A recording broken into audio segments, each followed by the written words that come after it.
सभी प्रभु प्रेमियों को मेरा प्यार भरा राधे राधे। इस वीडियो में हम बात करेंगे आमला एकादशी की। आमला एकादशी के विषय में कहा जाता है कि युधिष्ठिर ने जब भगवान श्री कृष्ण से पूछा कि हे कृष्ण, फागुन मास के शुक्ल पक्ष की एकादशी का क्या नाम है और इसका महत्व क्या है, तो भगवान श्री कृष्ण कहते हैं, हे राजन, इसे आमला एकादशी के नाम से जाना जाता है और इसका बड़ा प्रभाव, बहुत महात्म है इसका। इसके कथा भी आती है पुराणों में। वैसे तो ये कथा और भी बहुत विस्तार से कही गई है कि राजा मानधाता को जब इस बात की पाते तो उन्होंने वशिष्ठ जी से ये सब कथाएं पूछी हैं और वशिष्ठ जी ने कथा सुनाते सुनाते एक कथा सुनाई थी कि एक शिकारी था जो शिकार करने के लिए वन में गया था। उस दिन उसके हाथ में कुछ पड़ा नहीं था और जब उसके हाथ कुछ नहीं लगा तो वो सारे दिन व्रत रहा और रात्रि में उसी वन में वो एक जगह ऐसी जाके बैठ गया जहां सभी लोग एकादशी का व्रत करके रात्रि का जागरण कर रहे थे, तो वो भी बैठ गया वहां। जानबूझ के नहीं किया था, लेकिन वो बैठ गया और जब वहां बैठ गया तो वो दिन भर कुछ खाया नहीं, तो व्रत हो गया, रात्रि में जागरण हो गया। इसके कारण उस राजा को, उस शिकारी को शरीर छोड़ने के बाद में जो अगला जन्म मिला वो एक राजा का जन्म उसको प्राप्त हुआ और राजा के रूप में वो एक बहुत ही, वो बड़ा बलवान था, सूर्य के समान तेज था, नारायण भगवान के समान शक्ति थी और बहुत विशाल राज्य का वो राजा बना था। धार्मिक था, उसके बावजूद भी वो धार्मिक था। लेकिन कुछ लोगों से उसकी, एक दिन वो शिकार खेलने के लिए गया था तो जो अधर्मियों का, क्योंकि जब अच्छा आदमी होगा तो अधर्म का ना बुरा करेगा, तो अधर्म को मिटाना चाहेगा, तो कुछ मलेच्छों ने उसके ऊपर आक्रमण किया सोते हुए और उस पर शस्त्रों का, क्योंकि अकेला था वहां, तो शस्त्रों का प्रहार कर रहे थे, प्रकोप कर रहे थे।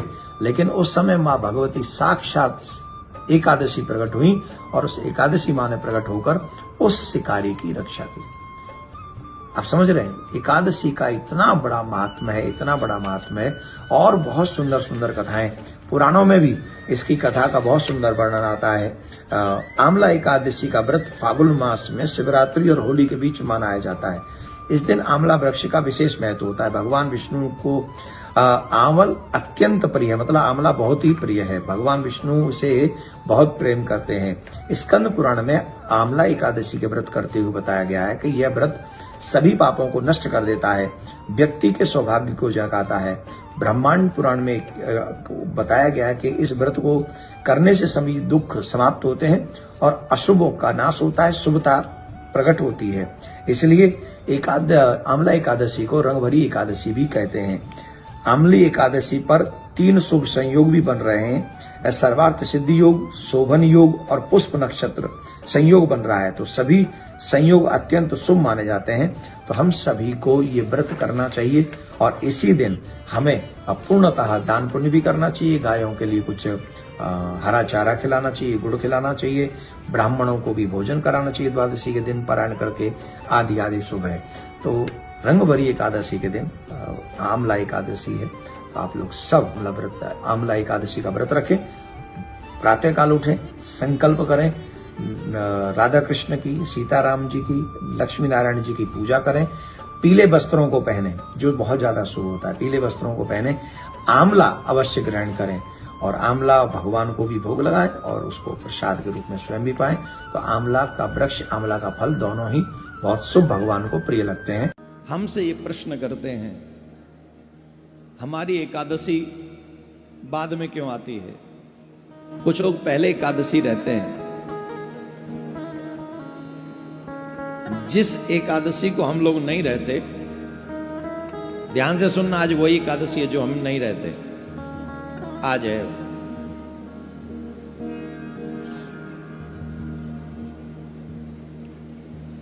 जिस एकादशी में 10वीं स्पर्श करे,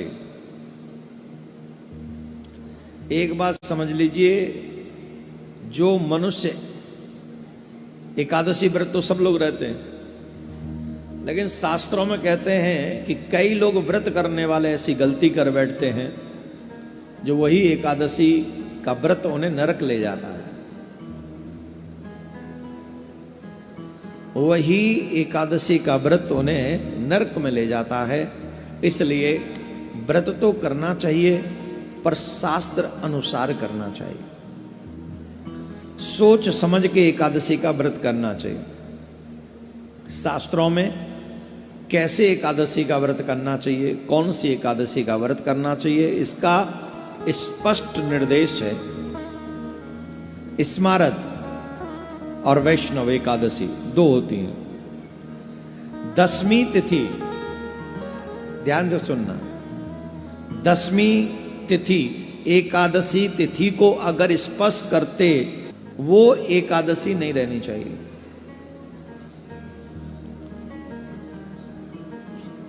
आपने देखा होगा मोस्टली कई बार ऐसा होता है कि 10वीं में एकादशी प्रारंभ होती, स्पर्श हो जाता दोनों का। तो वो एकादशी जिसमें 10वीं तिथि का स्पर्श हो, वो एकादशी का व्रत निषिद्ध है। एकादशी तिथि द्वादश तिथि का भी स्पर्श करती हो, अगर जैसे एकादशी हम व्रत कर रहे हैं और उसमें द्वादशी स्पर्श हो रहा हो, तो वही उत्तम एकादशी का व्रत माना गया है, श्रेष्ठ एकादशी का व्रत माना गया है। जो मोस्टली हम लोग रहते हैं, भविष्य पुराण में कहा गया है कि सूर्योदय के पहले 4 दंड काल यानी 1 घंटा 36 मिनट यदि 10वीं नाम मात्र भी रहती है तो भी वह एकादशी उपवास करने के योग्य नहीं है। स्कंद पुराण में है, उमा महेश्वर संवाद में ऐसा वर्णन आता है, जो 10वीं युक्त एकादशी करता है वो निश्चय ही नरक जाने की इच्छा करता है। ये हम नहीं कह रहे हैं। बाबा भोलेनाथ मां पार्वती को उमा जी से महेश्वर कहते हैं। जो 10वीं से स्पर्शित एकादशी है, जो मनुष्य उस व्रत को करता है, वह नरक जाने की इच्छा रखता है। ब्रह्म पुराण में आता है कि धृतराष्ट्र के 100 पुत्रों का नाश हो गया। उसके पीछे एक रीजन ये भी था, उसकी जो पहली पत्नी थी उसके साथ धृतराष्ट्र ने 10वीं स्पर्श वाली एकादशी का व्रत किया था, जिसके कारण उसके वंश का नाश हुआ। ऐसा हम नहीं कहते हैं, ये ब्रह्म पुराण में आता है। इसलिए हम लोगों को वैष्णव एकादशी का व्रत करना चाहिए।